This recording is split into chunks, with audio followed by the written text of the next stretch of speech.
I found that usually the best thing for me is to worry about myself and not to worry about other people and try to make sure other people are doing what they ought to do. I have enough problems of my own without trying to solve everyone else's problems.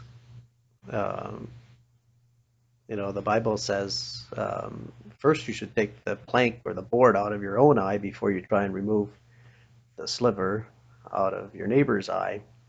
And that's true. We first need to take care of our own issues, and and often those are the biggest ones in our lives anyway. One time when we lived in Dryden, I would do the banking for Northern Youth programs, and so I was going to town, and it was in the wintertime.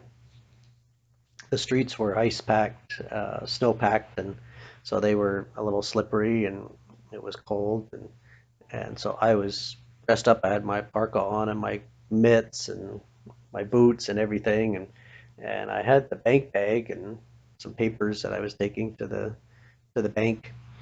And I went to go across the street uh,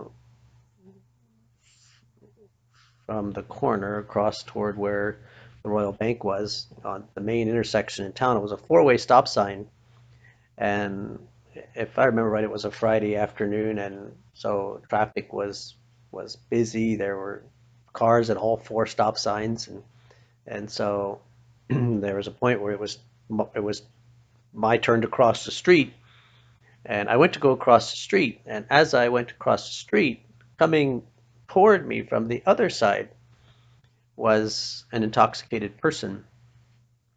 He seemed pretty unstable on his feet, and it was icy, and he was weaving, and so I was going across the street, and I was keeping my eye on him, and as he would weave, I would weave because I wanted to make sure that I didn't run into him, and so I wanted to miss him, and I was really focused on him. I was focused on him getting across the street without falling, and we passed successfully.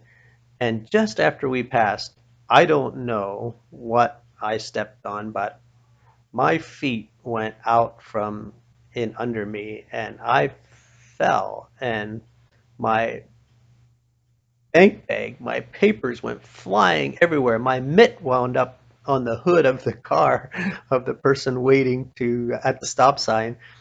And so I got up. I wasn't hurt. I got up. I scrambled around. I picked up all my papers, the backpack. I got my mitt off the hood of the car of the lady that was waiting to cross to go at the stop sign.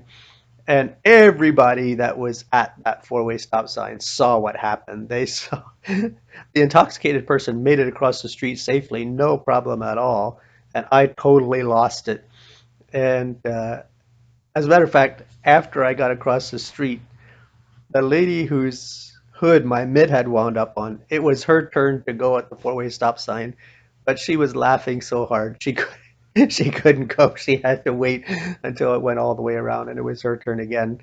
So uh, I was worried about the intoxicated person. Actually, I should have been worried about myself. He made it across safely. I was the one who was at the most risk, and so it was just a reminder that I should worry about myself and take care of myself and let other people take care of themselves. And I can't fix other people's problems anyway. And so my biggest problem is myself, and I just need to take care of myself. And like the Bible says, take the plank out of my own eye before I try and fix the sliver in someone else's eye.